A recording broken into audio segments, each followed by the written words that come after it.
Morning everyone, welcome to Garden Gym on what is a beautiful morning. Today we're going to work on some slide kicking and hop kicking techniques and how to kick off the front leg.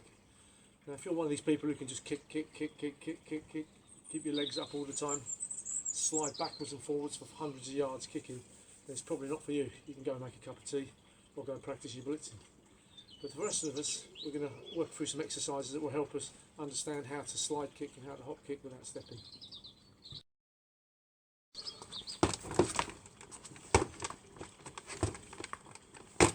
Okay, first of all, we're just going to warm our legs up by just standing in position and putting our side kicks, round kicks and hook kicks out. Just nice and relaxed, pushing them out without moving the legs and without stepping. Just picking them up, letting them flick out.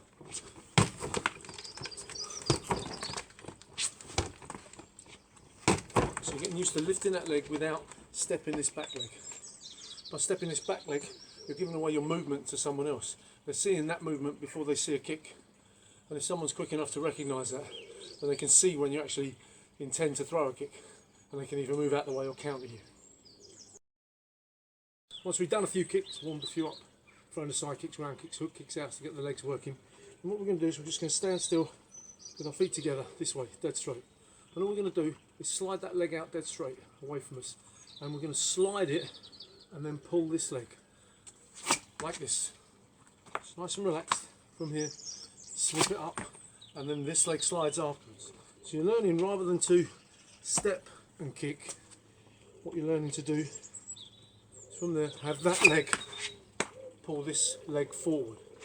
So lifting this leg slides that leg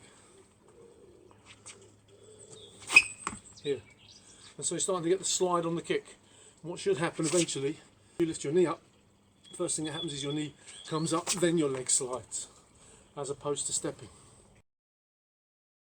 Okay, then we can take that movement a bit further away. We can slide, put it down, slide, put it down. And you can do this right across the hall if you like, or across your room, whatever space you've got. Slide down, slide down. Now when we do this, we're going to try and slide and not put our weight back on the front leg. So coming from here, we're going to slide and attach it down. That way we've still got the weight here, we can slide again and pick the leg up without stepping. If you put the weight on that front leg, even a little bit, then in order to slide, you'll pick that leg in and go again. So then you start to see that leg stepping again. So it's okay to step and kick if you've disguised it with a dummy or an action in front of it. So if you're back fisting, stepping and kicking, then what you're doing is you're taking the opponent's attention away with the back fist, and then you can move the leg. If you're leading with the leg, if you are in a habit of only stepping all the time, then your opponent will see it. So if you're leading with the leg, you want to try and hop it forward without making at least a minimal amount of movement off the back leg. So it's important when we're throwing this that we throw this and then we keep our weight off the leg and on the back leg, bending that back knee. Tiny touch on the floor, and then we can go again with the leg again. If we put weight on that front leg, even a little bit here, then we now can't get it up so easily, and we'll have to step to throw our weight onto the back leg again. Do this without leaning back. You'll be here, just flick it forward, and then from there we're going to move from that position of picking the leg up first of all, and just hopping up in the air as we kick, up in the air as we kick. Now you can hold on if you want to something. In fact, it's quite good to start by holding on, and then you can just hop and kick, hop and kick. Don't think about going forward. Hop and kick, hop and put your leg out. And the next stage is then to hop and kick forward. Keep your leg low to start with. So from here, we're going to kick and put our leg down very gently on the floor. Kick and put it down. Kick and put it down. And again, don't try and throw hard kicks.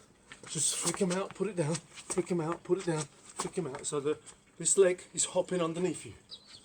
Here, here, here. So you're just tapping on the floor very gently. If you put too much weight on, you won't be able to hop again, you'll step. And you don't want to do that. You can do that a few rounds of that, going backwards and forwards with just tapping your leg on the floor. Then try and do it without touching your leg on the floor at all. Pick it up, 1, here, 2, 3, just nice and relaxed, nice and slowly. And again, 1, 2, 3, and down. And that way you're starting to hop the kick in.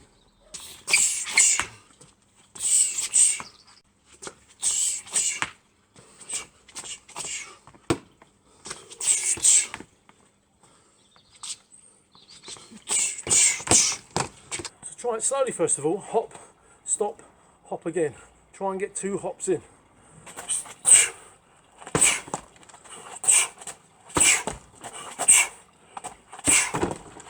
Again, whichever kicks you feel comfortable with, just keep it working. Nice and slowly, get your balance, go again. And that will speed up the more you practice it. Keep it slow, keep it controlled.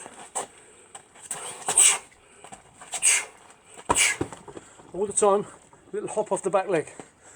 Doesn't have to be up to the head, it can be quite low. You just push someone back with the kick, strike in with the hand. You don't have to be trying to score. The hop kick can press people quite well if you pick it up well. Push it up, push back for some space. You don't have to be trying to score with this. You can just push it in to bridge a gap, or to create space for yourself, push someone back, or to push, say, a good counterer against the line at the back, so they've got nowhere to move back to. Press it, pick the leg up, put it forward and press with it each time. You don't have to be doing hammering 10 of them out to the head. You're just getting used to that movement without the step, or with a minimal step. You put a guard up first, it's again even more deceptive. But from here, what we're trying to work on is just pick that up first. 1, 2.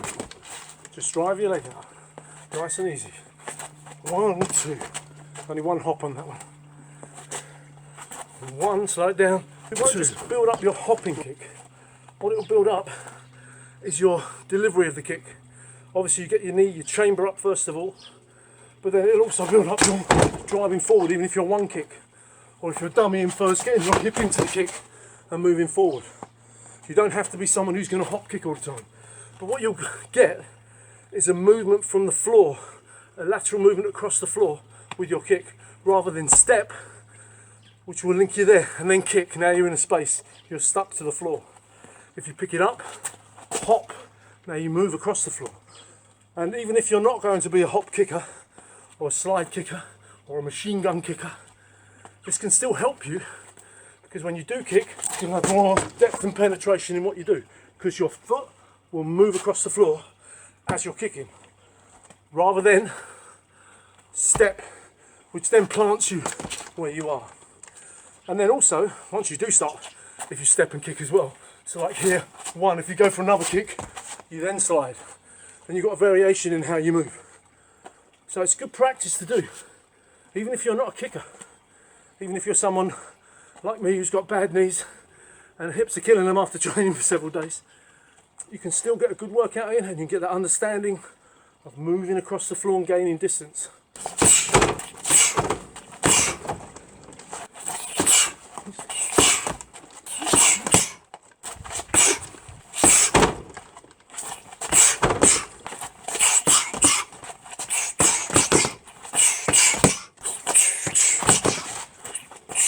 I hope that's giving you something to work on. Sliding your leg across, very important. All the best kickers can slide across the mat, slide for almost a metre across the mat, which is going to put pressure on you if you're the one facing them. Obviously even the best kickers step as well, but they can also pick their knee up and slide with the kick. And even if you're not one of the greatest kickers, even if you haven't got the best kicks, learning that movement and that slipping that leg underneath you, gaining the distance, will give you benefits in your sparring, even if it's as a dummy or a fake, or just to bridge the gap. So just set yourself up and work yourself backwards and forwards. Obviously try the other leg as well, which you can get the same thing going on both legs. It builds up both sides just to give you some sort of balance. Try not to be too one-sided. It's good for your physique anyway. Again, just run a few rounds, 30 seconds, 1 minute, however you can. Give yourself some rest in between and just get used to that sliding forward. Slow it right down first of all so you don't step. Really feel that step, you understand what this leg is doing. I understand how this leg's picking up. Once you've done that, if you do a few rounds of those, a couple of times a week, you'll start to see your techniques improving, your movement will improve, and your attack will improve.